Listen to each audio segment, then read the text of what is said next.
Cuman di data yang 23 itu kan ada core. Nah, Hmm. terus kan nggak ada data ini markernya kan. Hmm. Nah itu eh, kalau yang di foto dikirim tadi kan speed zone-nya ada dua jadinya. Nah itu kita tetap tambahin speed zone atau enggak? Selama baseline kamu misalnya satu zone ini cukup nih menurut kamu. Terus kamu udah Nah, si baseline-baseline-nya udah menurut kamu udah maksimal dan udah ngejar si data core, itu nggak apa-apa. mm-mm. Itu nggak Oh, usah di zone lagi. oh iya iya. Berarti kalau masih misal belum di speed zone tapi belum ngejar data core-nya, berarti di speed zone dulu, coba di speed zone dulu gitu ya, Mbak? Heeh. Oh ya, oke oke.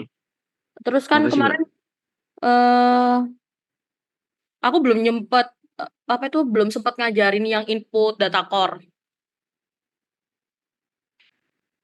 ke kalian. Itu udah ada yang bisa langsung input data core-nya kan ke sumbernya kayak input las biasa. Udah bisa belum? Apa ada yang belum bisa? Input core di dalam satu well-nya nggak, Mbak? Belum nyoba Iya sih masukin core-nya. di dalam satu well-nya. Nih, yang aku lihatin nih dia kayak input biasa. Kalian ke import data, data las, masukin, terus habis itu ke set output biasa. Misalnya contohnya nih,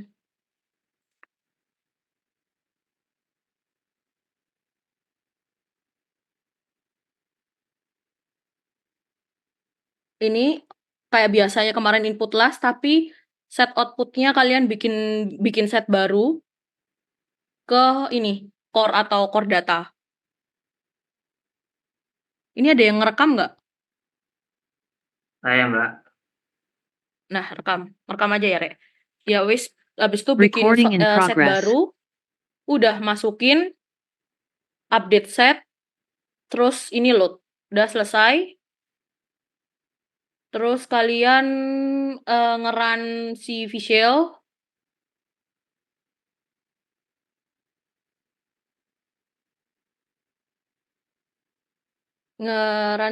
di sini. Kok ketutupan? Cara mindah yang ini gimana ya? Mindah bulatan kotak di atas ini. Oh ini. Ngeran visual di sini. Parameternya terserah kalian mau pakai apa. Karena ini kan sumurnya kecil, habis itu intervalnya kecil, terus habis itu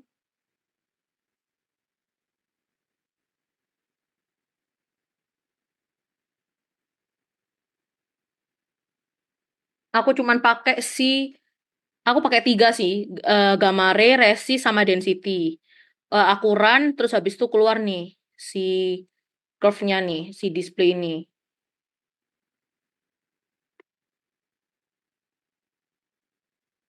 Nah, terus habis itu kemarin tuh kan ini ada 3 indikator. Kalian lihat yang di sini, yang di Viclay ini, kan cuman ada satu satu trace aja kan, satu kurva aja kan, kurvanya si GR doang kan. Yang si ND sama si resist tuh nggak aku pakai. Gimana sih cara turn off sama turn on si indikator ini, misalnya mau dipakai atau nggak dipakai? Di sininya pencet klik kanan, habis itu munculin ini. Rest use turn on. Kalau misalnya ini diklik berarti dia bakal bakal ada nilainya yang kurva warna ungu. Terus kalian adjust aja di mana dia dirasa di situ sen sama shield baseline-nya. Tapi kalau misalnya dia jauh average-nya dari si gamma ray, ya udah dimatiin aja. Sampai sini paham? Paham, Mbak. Terus cara si core-nya itu bukan dibuat garis kayak gini, tapi dia dibuat titik-titik. Soalnya core data itu bukan sifatnya. Bentuknya itu emang di titik-titik, bukan dia keseluruhan satu sumur itu diambil, tapi dia punya poin core. Nah, poin ini itu dibuatnya kayak gini. Kalau biasanya kita di sini pakai garis, di sini kita pakai pakai poin-poin bulat kayak gini. Warnanya biasanya merah, terus tinggal di-apply aja. Gunanya si core ini apa sih? Gunanya itu untuk mengkalibrasi perhitungan. Jadi diumpamain itu si core itu apa ya? Si core itu kan batuan yang ada di dalamnya kan, di dalam sumur itu kan. Jadi dia dianggap data yang paling menggambarkan keadaan di bawah sana. Sehingga dibutuhkan si core ini untuk mengkalibrasi apakah perhitungan kita itu udah maksimal atau enggak. Dia over predict atau enggak gitu. Jadi dibutuhkan si data core ini untuk ngevalidasi apakah perhitungan kita itu udah pas. Gitu. Ada yang ditanyain? Saya Mbak. Oke, kenapa? Ini sebelumnya kan kalau yang sebelumnya kita nyoba itu resistivity ini nggak dipakai ya Mbak ya? Apa harus wajib dipakai atau enggak buat Pak, yang oh oke oke. kan resist seperti yang aku kemarin bilang, dia itu sebenarnya cuman indikator tambahan aja. Maksudnya kita menghitung visual itu bisa tapi pakai resist, tapi ya perlu kita tahu bahwa basic teorinya kan resist itu sangat dipengaruhi oleh keberadaan si fluidnya. Jadi kayak masih kurang apa ya? Dia kalau misalnya buat ngukur-ngukur gini itu cuma sebagai apa ya? Input tambahannya aja gitu, nggak bisa sebagai acuannya. Soalnya ya biasanya kalau misalnya ngitung visual tuh kalau nggak dari gamma ray, SP atau nggak neutron density ini.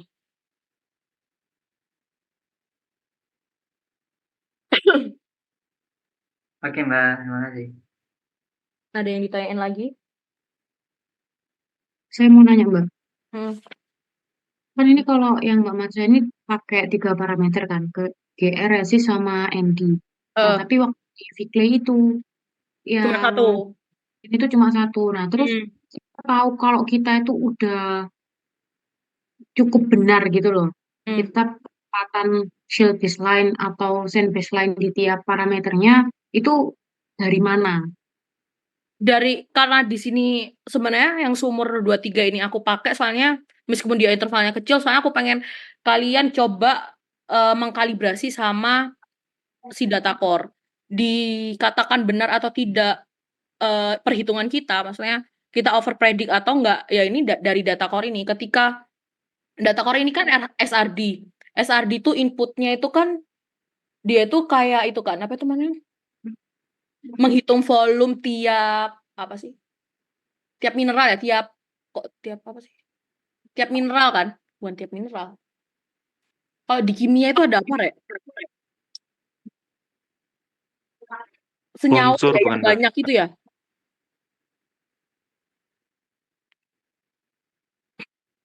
Satunya senyawa itu apa sih? Oh, unsur ya? Unsur, Mbak. Ya, ya, ya. Dia identifikasi tiap senyawa, maksudnya senyawa mineral. Unsur ya SRD ya? Kalau SRD? Kalau nggak salah pas itu dosen geokimia saya bilang kalau XRD itu unsur, Mbak. Unsur ya? Ya. Dia Iya. tiap unsur hmm, boleh. Sereo, tak coba tak lihat data SRD bentar.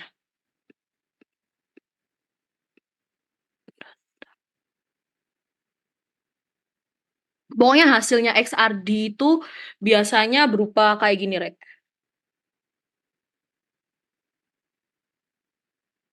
Ini aku share screen masih kelihatan nggak? Masih Mbak.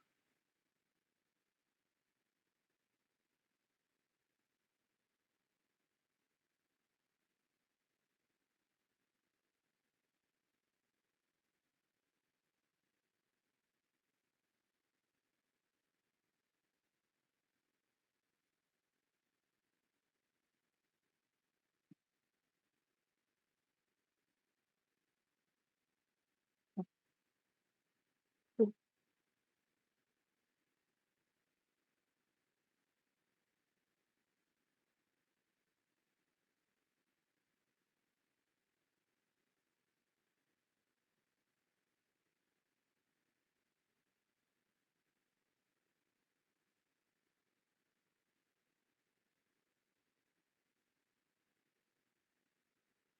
Waduh, kok aku nggak nemu.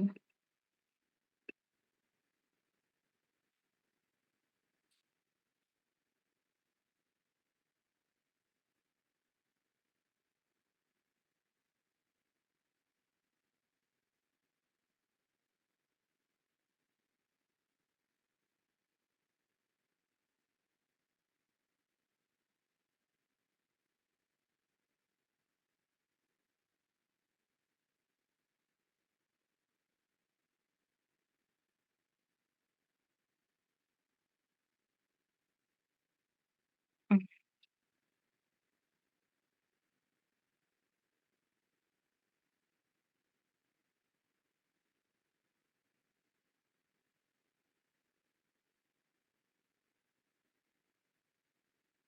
Ini misalnya salah satu contoh aku pakai data AT aku ya.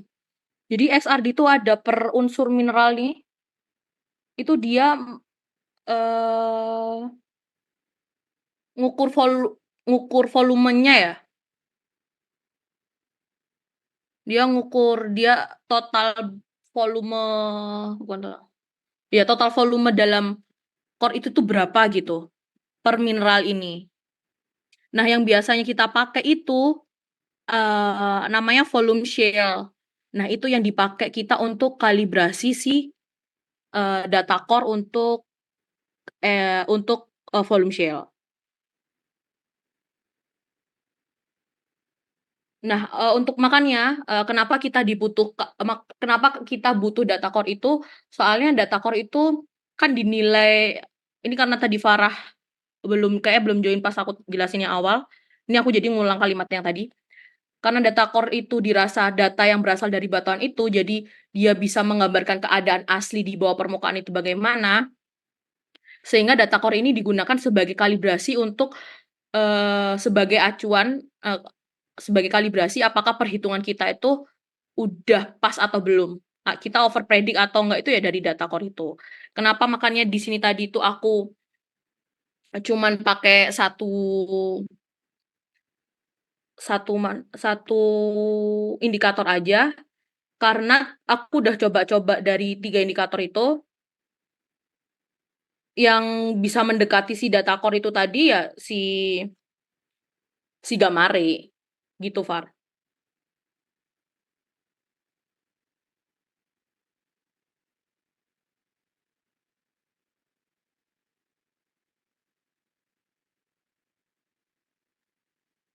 Mbak, saya masih bingung, Mbak. Kan tadi data core-nya itu kan di display hanya berupa titik-titik kan. Heeh.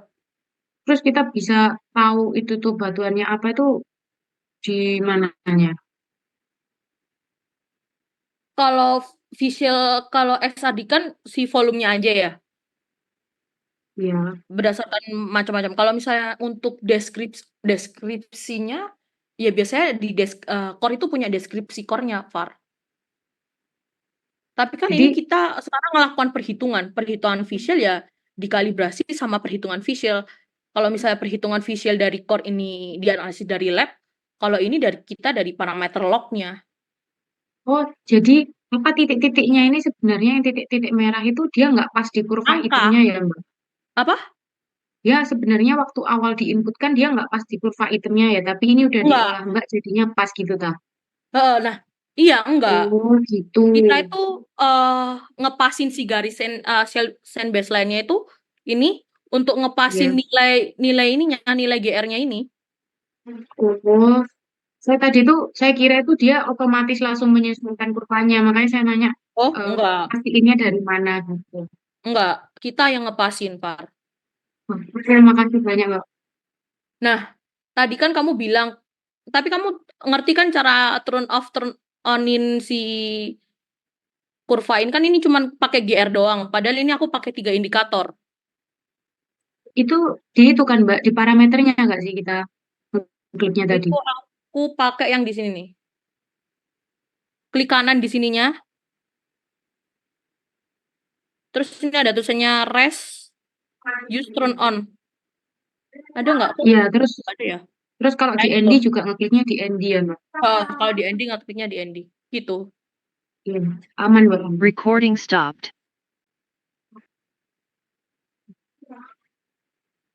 Ada yang ditanyain lagi? Mau nanya Mbak, Hah?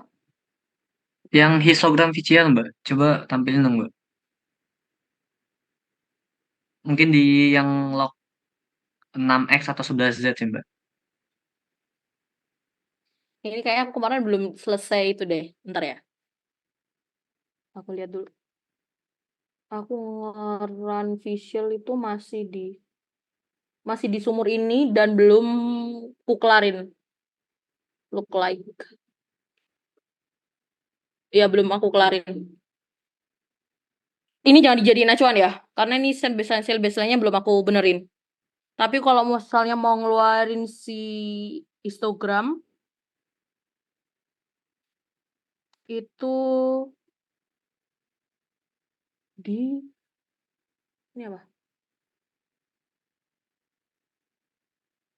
Di sini. Kita panggil si curve-nya apa. Misalnya kita mau kan kita ending-nya pakai yang Vicley biasa kan. Itu masukin scale-nya masukin dari 0 ke 1 misalnya.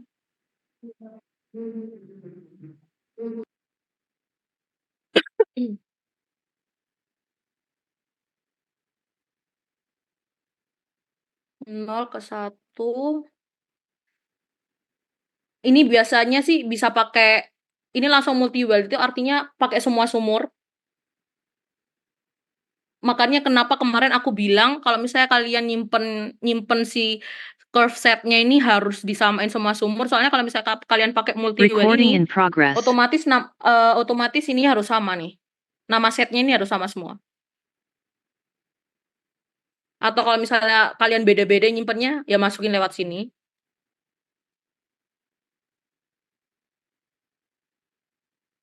Terus untuk interval, tapi kalau misalnya kalian mau pakai tops bisa, ini langsung dipanggil misalnya kan cuman pengen ngukur visual di zone. Kalau ini berdasarkan si zone ini ya, si zone apa? Ini pakai berdasarkan si zone ini ya.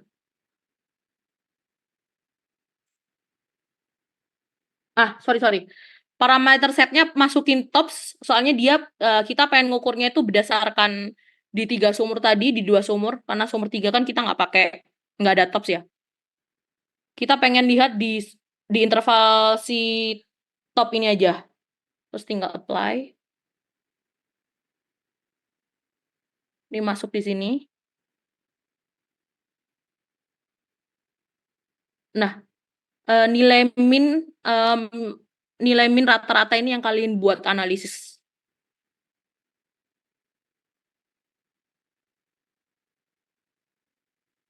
Gitu. Ini cuma dari 1 sumur ya, Rek. Kalau kalian pengen dari 2 sumur, yang select ini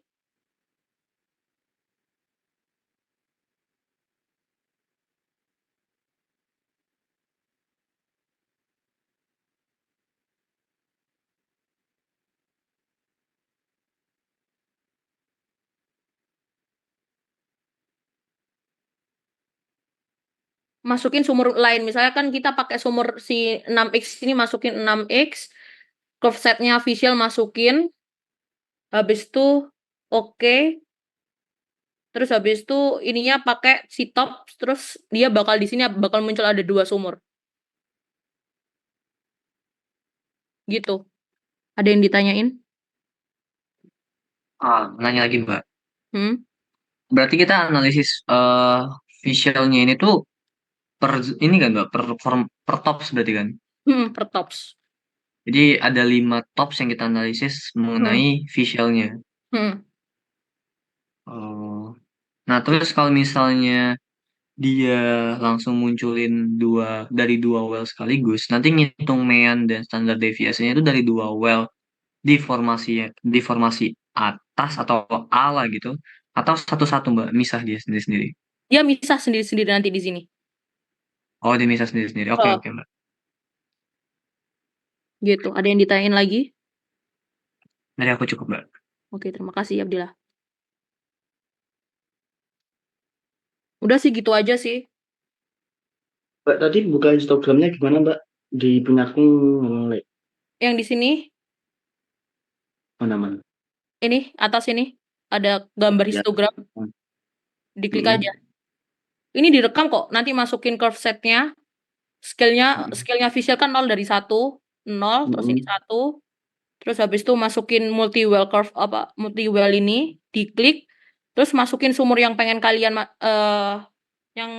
analisiskan. Kita ada 2, 11Z sama 6X, masukin di sini, masukin di multi ini. Ini direkam kok. Muter yang tadi aja, video yang tadi ya. Ini tadi udah ada yang ngerekam. Iya, Mbak. Masukin sumurnya, parameter setnya masukin tops, terus kalian pengen analisis yang mana zone-nya. Udah gitu. Nanti tinggal ganti di active zone-nya ini, kalian pengen yang mana. Udah. Terus yang ini, Mbak, yang 23 itu kita analisis apa? Kalau 23 itu kemarin tujuan aku cuman eh kasih tahu kalian gimana cara kalibrasi data core aja sih. Oh, jadi yang dianalisis cuma 11 sama 6 ya? Heeh. Tapi yang Oh, itu iya, perlu iya. dibahas, perlu kalian nanti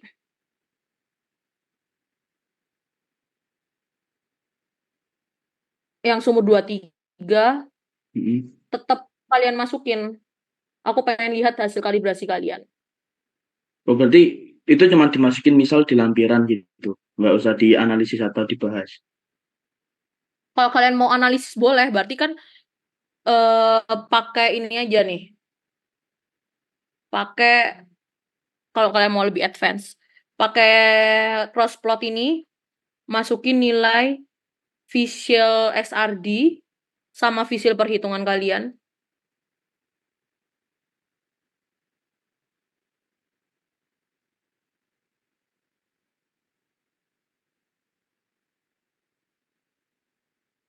Terus, ntar aku lupa. Coba ini dulu ya. Masukin ini juga boleh. Kalian mau bikin ada tambahan garis Y sama dengan itu juga boleh. Y sama dengan X.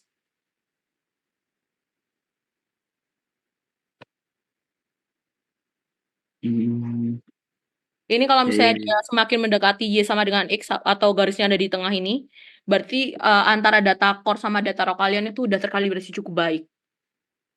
Oh, berarti Yang cuma sebatas nilainya sampai sama situ. kan berarti. Apa? Jadi analisisnya sebatas sampai situ kan, Mbak? Kalau Heeh, misal mau nambahin yang heeh, itu. iya. Oh, ya, ya. Terus ini, Mbak, kan ini ada apa namanya? Pada analisis praktikan dapat melakukan analisis quick look interpretasi berdasarkan triple combo log yang telah didisplay sebelumnya. Hmm. Nah, itu yang triple combo itu yang ini dah, apa? Yang display track. Yang min, yang di sini nih. Ah, ya, ya. Yang Oh, ini. ya, ya, gitu. Oh, Tapi ya, nanti oke, di oke. sebelah sini masukin visual kalian, hasil perhitungan kalian. Di Di track, tambah track 5 ini, masukin visual kalian. hmm,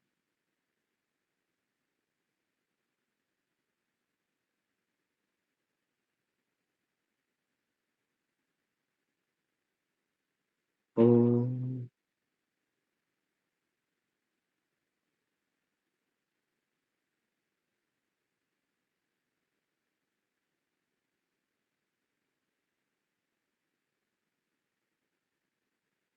Nanti track outputnya itu ya kayak gini, ini.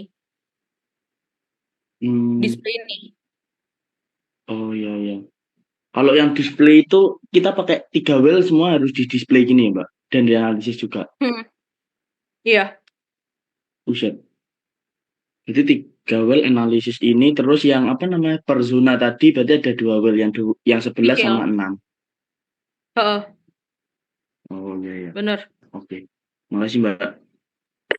Hmm, Mbak mau konfirmasi Mbak.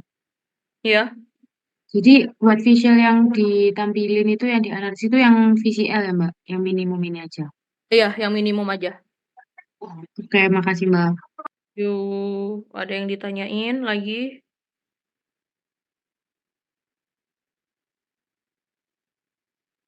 Oh iya, Mbak, nanya-nanya. Itu kita nyocokin yang merah yang di data VCL sama XRD itu apa? Kayak yang ini ganti slumber terus diganti terus dia edit itunya apa namanya? X apa itu lupa aku namanya. Apa? Apa yang mana? Ini loh, kan kita nyocokin yang XRD sama VCL-nya biar Oh, yang pas tadi ya? gitu kan. Nggak usah. Iya,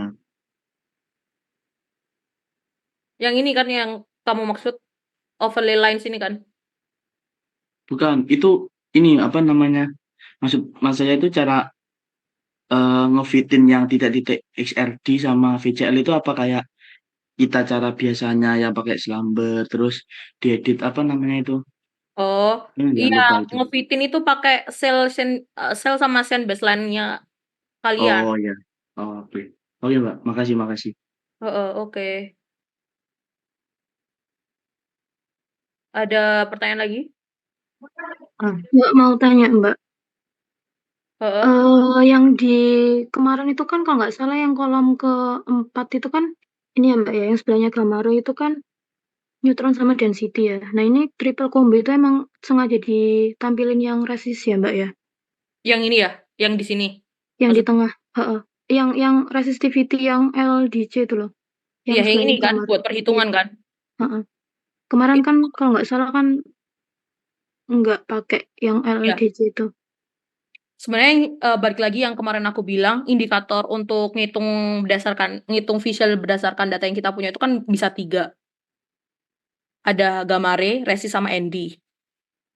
Makanya ini aku coba waktu input data ini di sini, di tabel ini, aku masukin semua nih, Gamare, Resi, sama Density. Tapi ujung-ujungnya yang aku pakai itu cuman si Gamare aja, yang ini. Gitu. Jadi terserah kalian mau pakai atau enggak, itu tentuin berdasarkan kalian aja. Interpretasi kalian aja. Oke Mbak, makasih. Sama izin tanya lagi Mbak, maaf. Kemarin sebenarnya aku udah tanya sih waktu itu. Tapi aku Mhm. masih bingung Mbak, kayak apa ya, patokan, oh oke zona ini tuh udah selesai gitu. Kayak maksudnya eh kita tuh patokannya tuh ngelihatnya itu kan terakhir kan ngelihat yang item itu kan, yang Vickley hasil perhitungan itu kan. Atau Kenapa? iya, aku masih bingung patokan, oh ya apa formasi ini yang di zona ini udah selesai terus nanti aku lanjut. Nah, itu buat kayak oh ya ini tuh udah bagus deh. Itu kan emang kualitatif, tapi kayak yang dilihat itu apanya ya, Mbak ya? Aku masih bingung.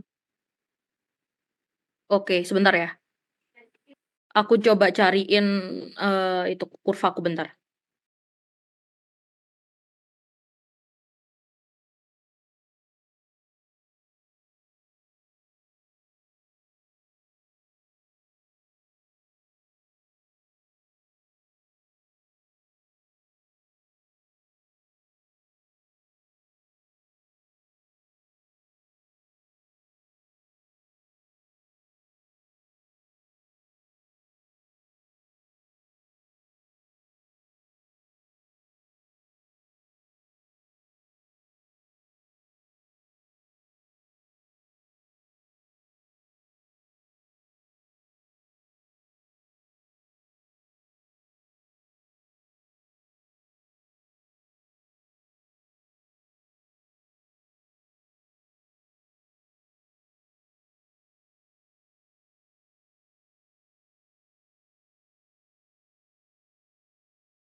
Mbak Marsha kayaknya masih ke-mute, Mbak. Astagfirullah, sorry. Ini aku coba waktu itu ngolah data berdasarkan ngolah data visual. Aku coba cari track yang lebih besar ya. Ini tuh yang di sebelah sini, itu tuh hasil perhitungan 2 indikator, yaitu GR sama ND. GR yang warna hijau, ND yang warna merah. Kan dua-duanya ini kan buat ngukur GR. Menurut kamu nilainya sama atau nggak harusnya? Sama. Sama kan? Oleh karena itu, kapan kita menganggap bahwa perhitungan kita itu benar atau enggak, ketika dua kurva tersebut itu kurang lebih nilainya itu sama. Nih, dia berada di satu average, nilainya hampir sama. Itu dia dikatakan indikasinya, oh kita melakukan perhitungan itu sudah benar gitu. Mau dikalibrasi, mau lebih advance lagi, kapan ini benerkah di interval sini shell, di sini send, itu ya kita ngelihat cutting deskripsi, tapi kan kita nggak punya. Jadi kita cuman bisa lihat berdasarkan si kurva ND sama Gamari doang. Jadi kita perlu tahu basic teorinya bahwa ketika Gamarenya tinggi, dia punya mana ya, ini ya.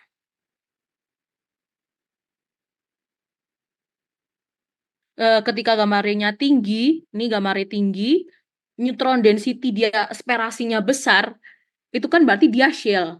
Oh, kita perhitungannya benerkah ini udah interval shell? Oh, ternyata udah benar. Ketika dia punya GR rendah nih misalnya, habis itu dia berhimpit nih ND-nya. Berarti kan di sini interval send. Perhitungan kita udah bener nggak? Dia indikasinya udah send. Visualnya berarti kan dia harusnya visualnya clean kan, menuju 0 kan. Oh, benar. Dia udah clean di sini, di titik ini. Gitu. Apakah masih bingung? Udah sih, Mbak, cukup nggak bingung sama tanya lagi ya, Mbak. Boleh. Maaf.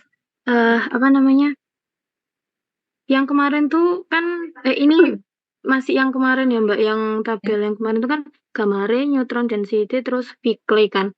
Nah, terus di mana neutron density itu kan ditampilin yang cross plot itu kan, Mbak, buat Hmm, yang nanti di atur gitu kan. Nah, hmm, hmm. itu tuh pengaturan cross plot yang kita ubah di cross plot NPHI sama RHUB itu kan nanti kan ngaruhnya kan yang di sebelahnya kan.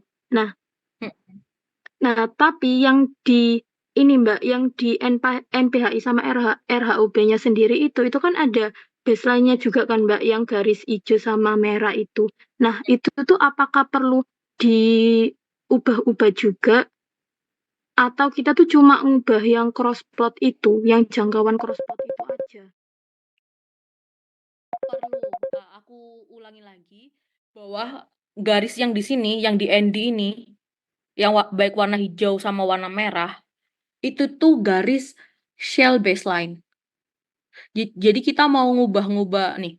Makanya apa itu namanya? Kita pasti naruh interval ini nih, semuanya dua-duanya ini, baik yang warna merah untuk RHOB, yang warna hijau untuk NPHI, itu di interval, di average interval si shell. Misalnya aku nyalain deh.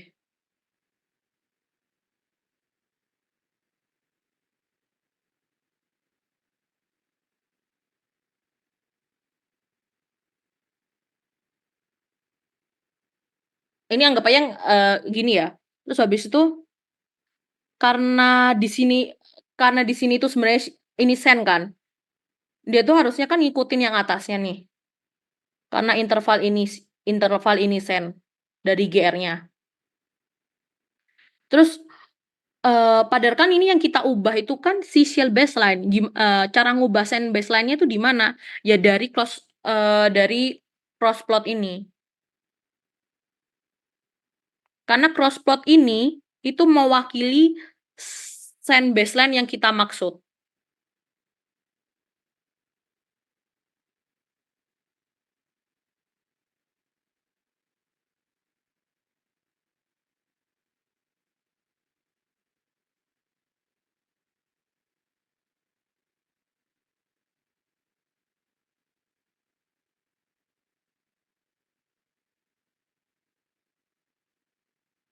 Nih, jadinya dia kejar kan lewat sini.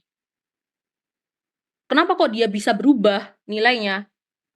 Ya soalnya di sini yang ini tadi intervalnya sen. Jadi kita ngubahnya dari cross plot ini. Sedangkan yang di garis ini itu shell baseline gitu. Oh, berarti dua-duanya ya, Mbak? Dua-duanya. Izin konfirmasi Tapi lagi, ya Mbak. ketika kenapa? Enggak, Mbak Marsha dulu aja. Jadi ketika ini kita udah ngerti dia di sini intervalnya sen, kita biasanya kalau misalnya di sini full interval sen, aku ngikutin sen baseline shell baseline ngikutin interval sen terdekat, shell terdekatnya kan di zone 1 nih, iya kan? Jadinya aku samain sel sama sen baseline-nya karena dia nggak punya nih di sini.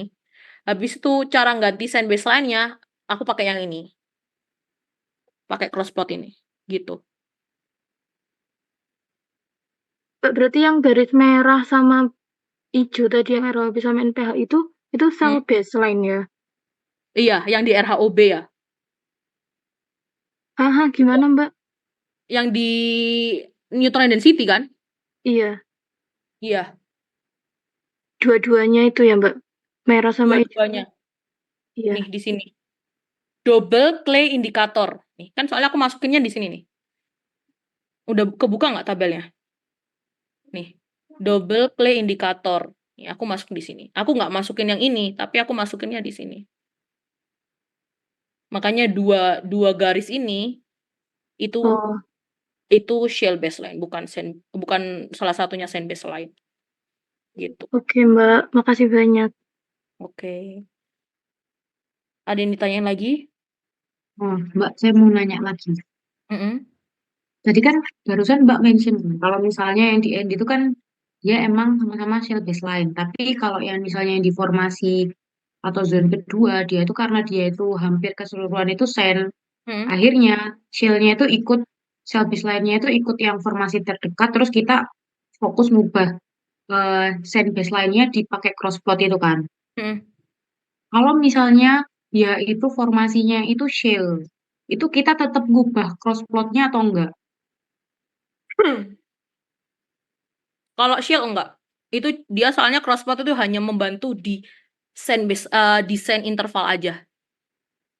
Jadi kalau kita misalnya nggak lihat dia ada kemungkinan sen, akhirnya kita cuma ngubah ya shell baseline-nya aja yang ada di situ gitu ya. Bener. Oke, makasih Mbak. Yuk. Ada yang bertanya lagi?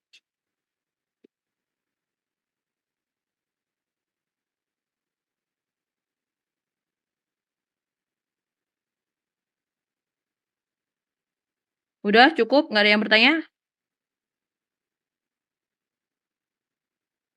Kalau cukup bisa dicukupkan segitu aja.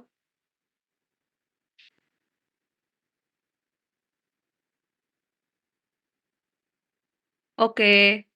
Udah bisa, kalau misalnya nggak ada yang ditanyain bisa dicukupkan, Rek. Ini udah direkam kan? Nanti tolong dibagi ke teman-teman yang lain ya. Hasil rekamannya. Terima kasih. Bisa keluar ya.